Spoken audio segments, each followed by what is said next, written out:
Back in April 2020, after our former president's ignorant response to the coronavirus in March, by April, we found that African Americans were dying at 5 times the rate of white citizens in Michigan. And it is with the overrun capacity of our hospitals in communities of color, the backlog of deceased in funeral homes and cemeteries, that our governor decided she needed to take action, and she formed the Racial Disparities Task Force to make sure that we did 2 things. Unlike other task forces and commissions, we're really responsible for operating on parallel tracks. 1, to identify problems associated and impacts associated with the coronavirus, as well as propose solutions to them in real time, up to and through full implementation.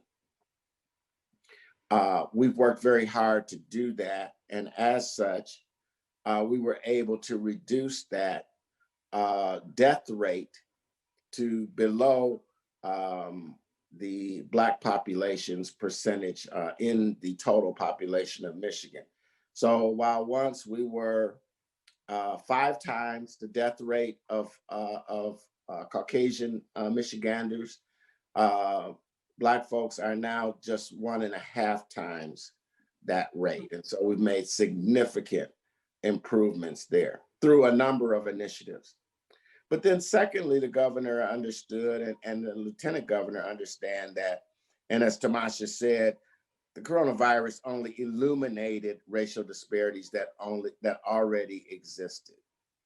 And in the interest of making sure we don't experience this kind of death and mayhem in the future, we need to look at the systemic causes, underlying conditions that created those kinds of disparities, and again, propose recommendations that would address them. So we have both a real-time problem-solving, decision-making, and implementation role associated with addressing the impacts of the coronavirus. We also have a longer-term research and proposal arm that is working on the long-term, the systemic and structural changes we need to make to address racial disparities.